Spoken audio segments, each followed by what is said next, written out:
Jayaprakash JP ने किन के ऊपर टिप्पणी की? और रणदीप सुरजेवाला जी की। रणदीप सिंह सुरजेवाला आप तो हुआ है, आपने तो वो इंटरव्यू ही किया था भाई, गड़बड़ की, वो गिनतियों में गड़बड़ की, ऐसे की वैसे की। जब रणदीप सिंह सुरजेवाला जी के ऊपर टिप्पणी की थी तब तो पार्टी में थे, केंद्रीय मंत्री का लड़का, पूर्व में विधायक रह चुके हैं पार्टी में। वो कहते हैं कि मेरा राष्ट्रीय ऊपर लगा है, शायद वो हुड्डा के बाद मुख्यमंत्री का वो बोल रहा था कि सपना मैं ही हूँ, हुड्डा के बाद मेरे मुख्यमंत्री का नाम है।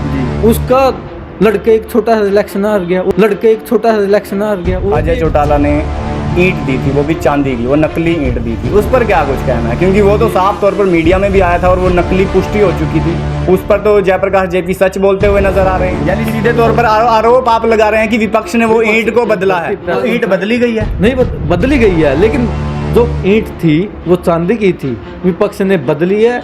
वो कहाँ बदली है, कब बदली है, रात को बदली है, दिन में बदली है, वो जाने। करवा दिया मंदिर तक की जगह अजय चौटाला ने कब्जा करवा दिया और उसके बाद मैं गया, मैंने मंदिर में कसम खाई, लोटा नून किया और उसके बाद मैंने वहाँ पर खेती शुरुआत की। और अजय चौटाला के जो मामा के लड़के हैं उनके नाम वो ज़मीन है। में जब बयान आया तो किसी और को क्यों नहीं बयान चुभे, क्यों नहीं सामने आता कोई, क्यों नहीं कोई विरोध करता हुआ नजर आता? भूपी की ओढ़ को ही क्यों पड़ी है? क्या नहीं करना मैं नेताओं के सामने नंबर नहीं बनानी। और पार्टी को हमने एक परिवार समझा, अगर परिवार पे कोई आंच आती है तो परिवार के सदस्यों का कर्तव्य बनता है कि वो आकर अपना जो भी अपने परिवार के लिए स्टैंड ले सके वो ले। क्या ये विरोध और भी आगे बढ़ेगा? सड़कों पर भी जेजेपी दिखेगी? बिल्कुल बढ़ेगा। कल पूर्व केंद्रीय मंत्री जयप्रकाश जेपी ने एक प्रेस वार्ता बुलाई और प्रेस वार्ता के दौरान उन्होंने जननायक जनता पार्टी और अजय चौटाला के परिवार के ऊपर कटाक्ष करते हुए कुछ ऐसी बातें कह दी जिसको लेकर जननायक जनता पार्टी के कार्यकर्ताओं में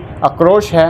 और क्या कुछ उनका कहना है उसी को लेकर हमारे साथ भूपी केवड़क मौजूद है, जो जननायक जनता पार्टी के एक काफ़ी निष्ठावान कार्यकर्ता है और तमाम पदों पर रहे हैं। क्या कुछ इनका कहना है, इनसे बातचीत करेंगे। परंतु मैं आपको जानकारी के लिए बता दूं, कुछ दिनों पहले अजय चौटाला का बयान आया था कि जयप्रकाश उर्फ जेपी जो कांग्रेस नेता हैं वो उनके यहाँ पर ट्रैक्टर चलाया करते थे और जो चारा गिरा करते थे, उसी पर भड़कते हुए जयप्रकाश जेपी ने कल प्रेस वार्ता बुलाई थी और क्या कुछ खुलासे किए उसी कश्मकश के दौरान जो कंट्रोवर्सी आगे बढ़ती जा रही है और जननायक जनता पार्टी के कार्यकर्ता भी आज सामने आ रहे हैं। भूपी केवड़क से बातचीत करेंगे, क्या कुछ कहना है जयप्रकाश जेपी के उस कड़े बयान के ऊपर।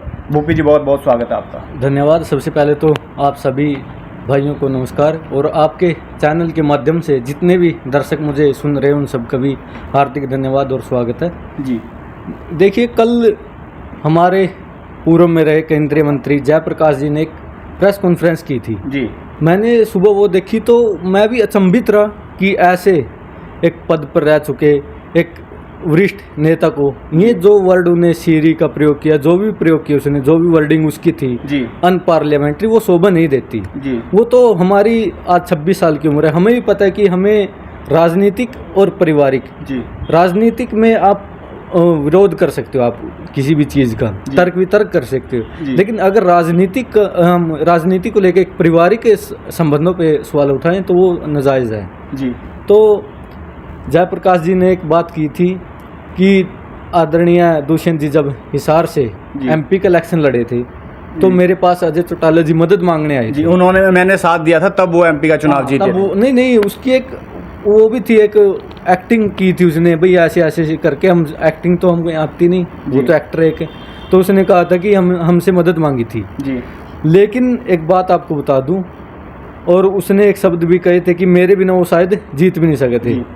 तो मैं आपको एक बात बता दूं, अब थोड़े समय पहले ही, लगभग 6 साल पहले ही एक यूथ के इलेक्शन हुए थे जी, कांग्रेस यूथ इलेक्शन हुए थे हाँ जी। तो उसमें जयप्रकाश जी के लड़के जो विकास मेरे अच्छे मित्र है वो जी, लेकिन अब राजनीति में उन्होंने कोई टिप्पणी की तो हमारा फर्ज है कि हमारा कर्तव्य क्या, एक जननायक जनता पार्टी हमारा परिवार है, अगर परिवार पर कोई आंच आए तो हमारा भी कर्तव्य है कि हम उसका जवाब दें जी। लेकिन मैं पारिवारिक नहीं जाऊंगा, मैं केवल उनके शब्दों का ही, उनके जो उन्होंने वर्डिंग की थी उसका ही आंसर दूंगा। इलेक्शन की बात कर रहे थे हाँ, तो इलेक्शन की बात कर रहे थे। इलेक्शन में विकास थे और एक हमारे रणदीप सुरजेवाला जी के थे डिलोवाड़ी से, मैं नाम नहीं जानता उसका, वो थे जो फिलहाल जिलाध्यक्ष है युवा के। तो इन दोनों के आपस में और 2 कैंडिडेट थे, तो उसमें विकास हार गए थे, वो आप सबको भी पता है, आपने उसका इंटरव्यू भी लिया था बाद में जी। तो वो अपने पार्टी के ऊपर, अपने जिले के नेता के ऊपर, एक ऐसा नेता जो राष्ट्रीय नेता है उसके ऊपर ही टिप्पणी कर रहे थे। किनके ऊपर टिप्पणी की? रणदीप सिंह सुरजेवाला पे, जयप्रकाश जेपी ने किनके ऊपर टिप्पणी की? और रणदीप सुरजेवाला जी। रणदीप सिंह सुरजेवाला आप तो हुआ है, आपने तो वो इंटरव्यू ही किया था भाई, गड़बड़ की, वो गिनतियों में गड़बड़ की, ऐसे की वैसे की, ये फेक वोट, फलाना वोट जी। वो जो भी है वो पूरी जनता भी जानती है जी। तो अब वो पहले उसके बाद हुड्डा जी के ऊपर टिप्पणियां की थी उसने जी।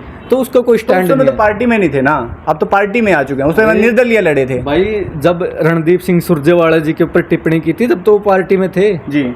अभी की तो बात है वो, हाँ चुनाव थे, चुनाव की बात है जी। यार। वो अपनी ही पार्टी का ना हो सका जी, वो अपने पहले नहीं देख सका। और केंद्रीय मंत्री, एक बात उसने की थी कि चौटाला गांव में सरपंची का जो इलेक्शन हुआ, जिसको उनका प्रत्याशी था अजय चौटाला का, वो 5वें नंबर पे आया। हाँ। भाई आप अपनी तरफ तो देखो जयप्रकाश जी, आपका लड़का सेकंड स्थान पे रहा था, 2 ही थे, सेकंड पे तो रहना ही था। एक केंद्रीय मंत्री का लड़का पूर्व में विधायक रह चुके हैं, पार्टी में वो कहते हैं कि मेरा राष्ट्रीय ऊपर लगा है, शायद वो हुड्डा के बाद मुख्यमंत्री का वो बोल रहा था कि सपना मैं ही हूँ, हुड्डा के बाद मेरे मुख्यमंत्री का नाम है। उसका लड़का एक छोटा सा इलेक्शन हार गया, वो भी एक आम परिवार के, कोई वो जो डिलवाड़ी का लड़का है जो अब वो युवा जिलाध्यक्ष है, वो कोई बैकग्राउंड उसका पॉलिटिकल बैकग्राउंड का नहीं है, वो एक सिंपल परिवार का लड़का है, उससे वो इलेक्शन हार गया। ये कोई हार जीत ये तो मायने नहीं रखता, ये तो जन के हाथ में है, लोगों के हाथ में है। आपको नहीं लगता कि शुरुआत अजय सिंह चौटाला ने की थी, या वो चारे डालने की बात हो या फिर वो ट्रैक्टर चलाने की बात हो, कहीं ना कहीं व्यक्तिगत तौर पे हराश करने वाली बात नहीं होती कि सार्वजनिक स्थान पर आप किसी की बेइज्जती कर रहे हैं कि यहाँ उस स्थान से वहाँ पर आए हैं, इन्हें को क्या पता? इससे पहले भी बयानबाजी आती है, इससे पहले शुरुआत की थी ओम प्रकाश चौटाला ने। नहीं, देखिए उन्होंने एक बात कही थी कि जो जयप्रकाश जी ने ग्रीन ब्रिगेड बनाई थी जी, उसमें आप सब जानते हैं किसका बनाने में और उसको अध्यक्ष बनाने में किसका सहयोग? चौधरी देवीलाल जी का था जी। तो उन्होंने एक बात कही थी कि जो आज ये जो पहले इसने मीडिया के माध्यम से जो दुष्यंत जी के ऊपर या अजय सिंह चौटाला जी के ऊपर या उसके परिवार के ऊपर जो टिप्पणियां की थी, उसका जवाब अजय सिंह चौटाला ने दिया था कि इन्होंने हमारे साथ काम किया है जी। और उसकी अनपार्लियामेंट लैंग्वेज तो है भी नहीं थी कि इन्होंने सीरी लगा हमारे हैं और जो भी बयानबाजी उन्होंने की थी, ऐसी तो उन्हें लैंग्वेज का यूज किया भी नहीं। एक आरोप और लगाया है कि जो तीसरा सीरी था उनको 302 का ऐसा कुछ मुकदमा दर्ज करवा दिया जब ये सत्ता में आ गए थे, तो उसके बाद कम पैसे देने के कारण ये पूरा प्रकरण रचा गया था अजय चौटाला के द्वारा। हाँ, वो मैंने सुना था कि 2 करोड़ का शायद कुछ था, कुछ करोड़ों का बता रहे हैं। हाँ, कुछ करोड़ों का। ये वो पैसा, अब पैसे की बात तो वो करते हैं जो मान ले है नहीं या जो सक्षम नहीं उस चीज़ में जी। ताऊ देवीलाल जी उसके बाबा जी थे, वो रहे उप प्रधानमंत्री रहे, मुख्यमंत्री रहे जी। आदरणीय चौटाला जी, ओम प्रकाश चौटाला जी मुख्यमंत्री रहे जी। अब आप हिसाब लगाओ क्या वो 2 करोड़ रुपए के ऊपर ये करेगा? वो तो समाज में अपना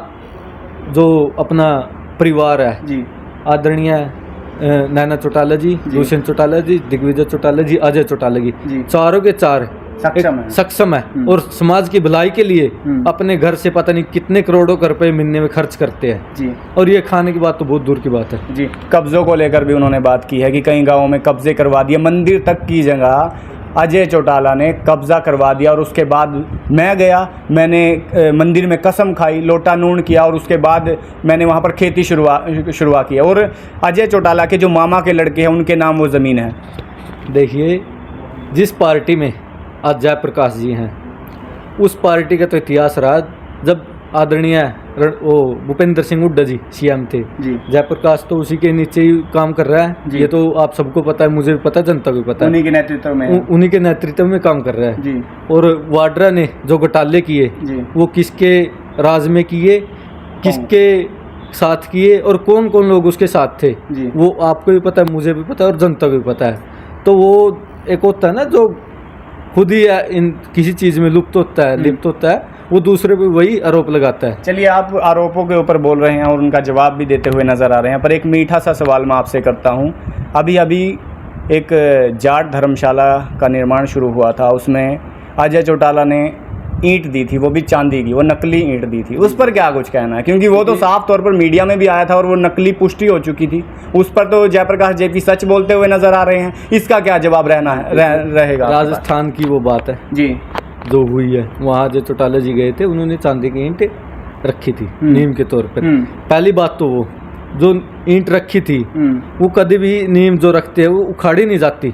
एक शुभ के तौर पर, एक शुभारंभ के तौर पर वो चीज़ रखते हैं, लेकिन उखाड़ी अब कोई ईंट है मैंने यहाँ रख दी, मैं तो चला गया, अब विपक्ष उसको उठाए क्या करे, उसको चांदी की लोहे की बनाए चांदी की जगह या सोने की बनाए। यानी सीधे तौर पर आरोप आप लगा रहे हैं कि विपक्ष ने वो ईंट को बदला है।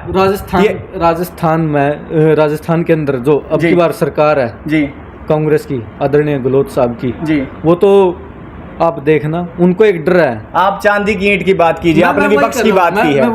मैं वही कर रहा हूँ जी। उनको एक डर है कि कहीं जेजेपी राजस्थान में आगे जनाधार न बढ़ जाए, हाँ जनाधार न बढ़ जाए, उनका खाता ही वहाँ से साफ हो जाएगा जी। तो इस डर के मारे जो ये प्रोपेगेंडा रचते हैं, ये आप सबको भी पता है, मुझे भी पता है। और चांदी की ईंट उसको तो कहते जो ये काम मान ले, जो ये के ठग जी, ये जो चोर है जी। लेकिन आप किसके ऊपर आरोप लगा रहे हो?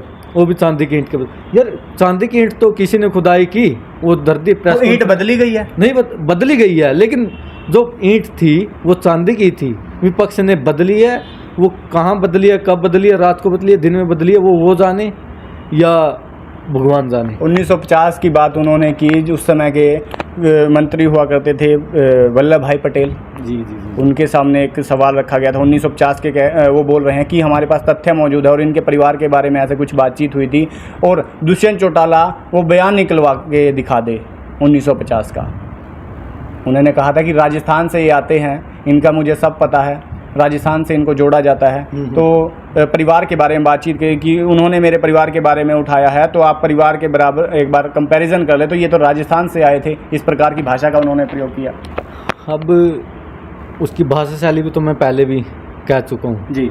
ऐसी भाषा शैली का इस्तेमाल ऐसे नेता को नहीं करना चाहिए जी। और हमारा जो बड़ों ने हमारी वो ख्याल रखा है, हमें बड़ा किया है, ये यही कह के किया कि बड़ों के खिलाफ जी या बड़ों के प्रति हमेशा ऐसी भाषा शैली का प्रयोग नहीं भी करना जी।